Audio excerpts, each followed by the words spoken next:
So bank sector में one of the top notch bank ICICI bank का Q3 result आ चुका है। हम इसको समझेंगे, एनालाइज करेंगे, उससे प्रेडिक्ट करेंगे कि आने वाले टाइम में what will be the future of this company, of this share, हमारा प्रॉफिट रेशियो कैसा होगा, क्या हमको बाय करना चाहिए, क्या हमको सेल करना चाहिए, क्या हमको होल्ड करना चाहिए। हम इस Q3 के रिजल्ट से समझेंगे, एनालाइज करेंगे।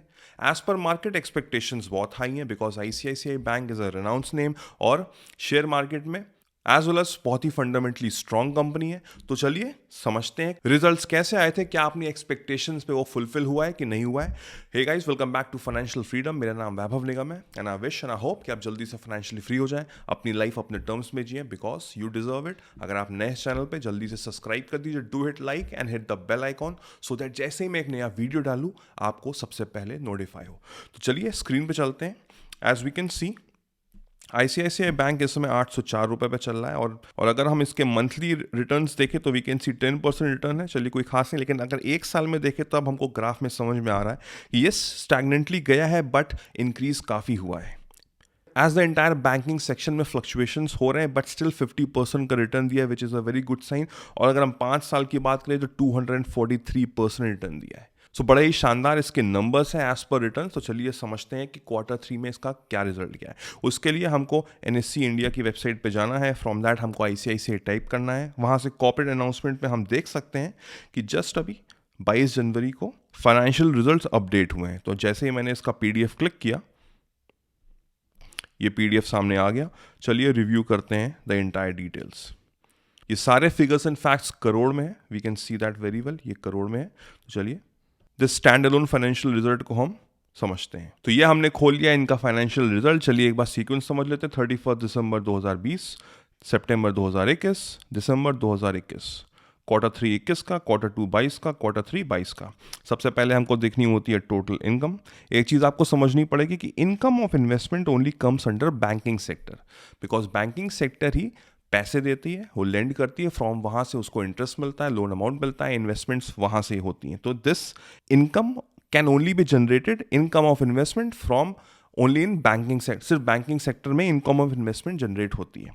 तो चलिए चेक करते हैं। लास्ट ईयर के क्वार्टर में था 24,416 which increased to 26,000 which has increased to 27,000. So from quarter to quarter, from year to year it has increased. अब इनकम के साथ हमको ये भी देखना होता है कि भाई एक्सपेंडिचर ज़्यादा तो इंक्रीज नहीं हुआ। चलिए वो भी समझते हैं। टोटल एक्सपेंडिचर हम ये समझ लेते हैं। These are all the expenditure.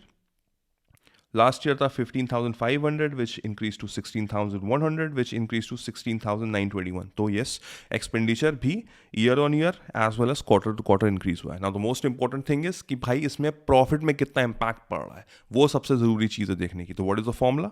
Income minus expense is equal to profit. So what is the profit?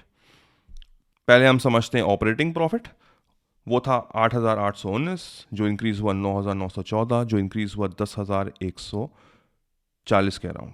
And these are the figures in fact जहाँ से टैक्स लगता है एंड एवरीथिंग। तो बाद में एंड में आया है नेट प्रॉफिट। ये सबसे ज़रूरी है जो हमको समझना है। लास्ट ईयर था 4,939 which increase to 5,510 which increase to 6,193 which is probably the most important thing. Year on year, quarter दोनों टाइम पे नेट प्रॉफिट कंपनी का इंक्रीज हुआ है as per the market expectations.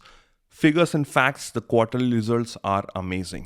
So I believe ये quarter result से आपको काफी कुछ समझ में आएगा, अंडरस्टैंड हुआ होगा आपको।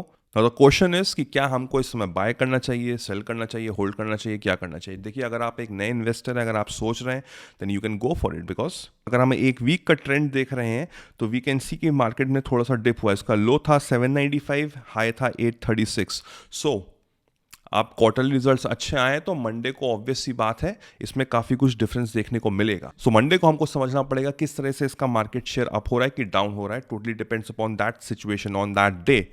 अगर आपके पास ये शेयर है तो ऑफकोर्स कोई रीजन नहीं बनता इसको सेल करने का, इसको होल्ड करके रखिए। इसका फ्यूचर बहुत ही ब्राइट है। It's one of the top notch share in banking sector. So I hope इससे आपको सारी क्लैरिफिकेशन हुई होगी, सारी चीजें आपको समझ में आई होंगी। ये क्वार्टरली रिजल्ट बहुत अच्छा था कंपनी का, तो इसको होल्ड करके रखिए। So I hope you like this video. अगर अच्छा लगे तो do give me a big thumbs up, do subscribe and hit the bell icon so that जैसे ही मैं एक नया वीडियो डालूं आपको सबसे पहले नोटिफाई हो। मेरा नाम वैभव निगम है। चल then I will see you soon. Take care, cheers, bye bye.